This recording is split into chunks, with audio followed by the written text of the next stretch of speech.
Hi, I'm Kristen Connolly. I'm the elected clerk recorder and registrar of voters here in Contra Costa County. Over the next 2 months, high school students will be interviewing elected officials of their choice to learn more about their work. We hope you will enjoy this series we're calling Democracy Dialogues.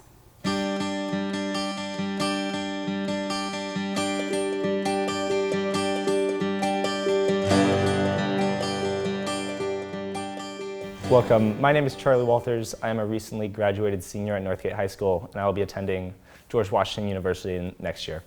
Today, I have the opportunity to speak with Board of Supervisor member Ken Carlson. He represents District 4, which happens to be my district. Thank you for being here today. Thank you, and congratulations on George Washington. Appreciate it. For you. Thank you. So my first question for you is, what do you see as the role of the Board of Supervisors? Really, it's being in charge of the county. Mm-hmm. All the services the county provide, all the infrastructure that we're responsible for. It's making those hard decisions about how the county is going to operate going forward, and we're planning for our future. Mm-hmm. So you are the first openly gay member of the County Board of Supervisors. What does this mean to you, and what are you trying to promote for future generations? It really is all about diversity, equity, inclusion. I was very afraid for a long time to get out there and involved and be open about who and what I am. And that took a little bit to get over. Now it feels like there's quite a burden to shoulder because you want to set the example. The work I'm doing, I stand on the shoulders of so many that did activism and hard work before me. And so, one, I want to carry that on. But truly, it's not about just LGBTQIA, it's about everybody. And everybody having a voice, everybody being included in everything we do, and in the world in general. So. Yeah, so staying on that similar topic, across the country we see LGBTQ students particularly coming under attack. What are you and the board doing to protect our gay and trans students, both in schools and then in our community? We're continuing to find partnerships and to support our programs. We're creating the Office of Racial Equity and Social Justice, where whether it's within the county structure itself or out in the broader world, our community benefit organizations, everybody has an eye on equity, inclusion, social justice. Everybody has an equal voice. Everybody has a chance to participate fully, and that's really it. It's just getting the message out and clearly standing our ground and saying that unacceptable behavior, discrimination, marginalization is not acceptable. Absolutely. And that's the platform we will continue to work. It's broader than even the LGBTQIA. Yes, absolutely. I love to hear that. So pivoting a little bit, Contra Costa County is a county with broad socioeconomic levels. You see much more affluent communities and then less affluent communities all across the county. When you are crafting policies on the Board of Supervisors, how do you take into perspective and make sure you craft policies that benefit all members of the county and not just one specific economic level? Yeah, you're exactly right. And that's something you have to find in the work you do in politics in general, is how can you do the best with the least amount of harm, right? Yeah. How can you accomplish the goals that the entire county thrives? And that's just, it really is the core of the work you do. You've got to think about and uplift those. Many are able to take care of themselves. Yeah. Those more affluent communities, they're taking care of themselves, they're supporting themselves. Now, there might be constituents or community members who aren't. So all the work we do just has to be uplifting and supportive. Are you doing harm by picking one community or one geographic area or one population over another? You got to find that balance. Absolutely. One area where I've seen this kind of difference play out is in our schools. So I went to Northgate High School, which is in Mount Diablo Unified School District. And in my district alone, when visiting other schools and talking with friends, I've seen how different schools, maybe in more affluent areas, have more opportunities than the other schools when it comes to classes, extracurriculars, things like that. How can the board make sure that every student has the best opportunity to advance, to go to college, go to trade school, and set themselves up for success? Well, the unfortunate part is the Board of Supervisors doesn't have a direct impact on the education system. but on those supporting organizations, all the support we can provide. So when we look at economic development, bringing industry that brings apprentice programs, trade programs, other pathways to educational opportunities, those things need to be there. So when we're doing, let's say, we're trying to provide housing security, we want to prevent homelessness. So can we create and partner to create educational pathways, supported programming to get people other opportunities that might not be a college path. Yes. It might be a trade school. It might be an apprentice program. Those types of things. So we're always looking for those opportunities. So, when we're doing healthcare, when we're doing housing, when we are doing economic development, how does that all play in? How can we provide opportunities going forward for our youth? Absolutely. I think there's such a kind of stigma, especially around here, about once you're done with high school, college is the next step. So I think it's really great how you guys are promoting trades, apprenticeships, and other things like that. Yeah. So moving on to your experience before you came to the Board of Supervisors, you were a member of the Concord Police Force for over 27 years. What made you switch from being in police on the police force to serving in the city government?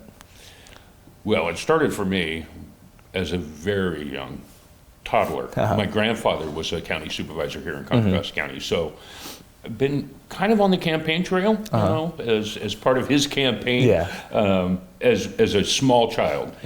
So I was always intrigued. You know how our family connections. So it's, hey, what Grandpa does is really kind of exciting. I want to be a part of that. And then I did. I chose a path of public service because that's the example I was seeing. My mom was a hospice nurse, so taking care of people in the final days of their life, it was always kind of public service oriented for me.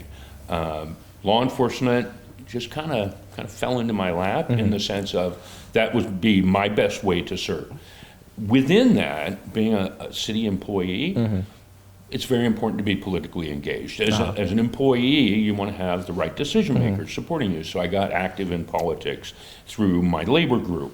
And then, being engaged, I actually worked for Concord when they brought Access TV online. So I was the guy behind in the control room, super cool. watching every city council meeting, broadcasting it out to the community. And that I got to watch the workings of what was going on. I was employed there watching the workings going on. This was just my natural path. This is where I wanted to land. So when Pleasant Hill, which is my hometown, there was an opportunity to run for city council. I had the right support, the right timing, and it got me to make the move. Yes. And this was just for me the next logical step. I've always wanted to be engaged in this community. I am born and raised here. I've spent 90% of my life in Contra Costa County, and so it was going to be, I'm going to continue to serve the community I love so much. Yeah, I really love what you said about community engagement there and how we need to be politically engaged. So now you are on the County Board of Supervisors. While it is a popular and important position in our county here, it might not get the recognition it necessarily deserves or needs. What approach would you take to better inform the public on the duties and kind of the role of the community of the County Board of Supervisors? And what steps would you take in just overall getting your message out there? Well, you're a big help right here. Appreciate it. This is an opportunity to share that, because quite often I'm asked, what does a supervisor do? And it is. There's a lot going on in the county that impacts each and every one of us. If you've driven on our road, if you own property in this county, everywhere you go and everything you do, the county has some touch on that. And therefore, you need to understand what we do, we need to share what we do, and you need to engage with what we do, because we impact everyone's life in Contra Costa County. We have a healthcare system, there's law enforcement, our criminal justice system, our social service support networks. It just goes on and on and on. And then there's the responsibility of the infrastructure, the roadways, the flood control. We've seen weather changes like crazy in the last years. Yes. So we have an impact on the quality of life of every Contra Costan, and they need to understand that, and they need to engage. And that's one thing I'm really, really proud of. I have a great team that works with me and supports me, and they get a little frustrated because I'm the guy that never says no. So if you have something you want to share, You want to meet, you want to talk. Unfortunately, I'm wide open to that. And so I want to hear that community input, and I want to have that engagement. And so that's me getting out there and really engaging the constituents. I love to hear that, because local government is so important. It really controls so many aspects of our lives. So a few final points. What would you say is the biggest concern facing our county moving forward? Oh, wow. Yeah, big one. There is. There's so much. I mean, we talk about housing and homelessness. And it's, when we talk about housing and homelessness, there's so many factors that go into that. So you can't just say we're going to stop homelessness and we're going to build housing and homelessness ends. No, there's issues with mental health. There's issues with economic, diversity and or access. So the quality of life and those that are experiencing homelessness or housing insecurity or food insecurity, there are so many factors that go into that. Part of that is education. Part of that is economic opportunity, access to health care.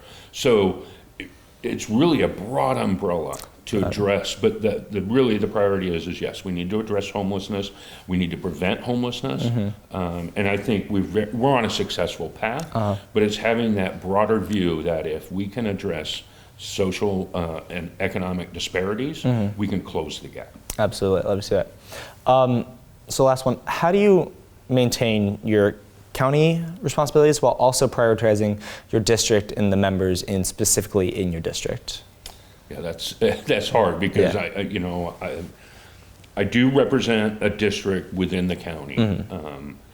And I do want to prioritize and support them, but again, you have to have the broad view. Yes. What is in the best interest of the community? Every community, every city within our districts, within the county are a little bit different and have different needs. And so let's just say that I want to do the best for the whole county, but I also want to protect. So there's no easy answer. You asked me a hard question, I'm just going to say, because Concord has needs or Central County has needs. I want to address those, but I don't want to do it to the exclusion of another community that's facing challenges as well. So it's really having that collaborative, collegial body, the board, that works together to do the broader good, not specific to any one district. Okay, and one last thing. If you had a message for a young 18-year-old who wants to be involved in politics and cares about local government, what advice would you give them? Get engaged, make those phone calls, register to vote, actively vote.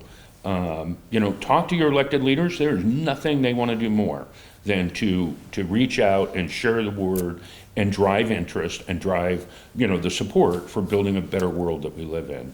So it really is engage.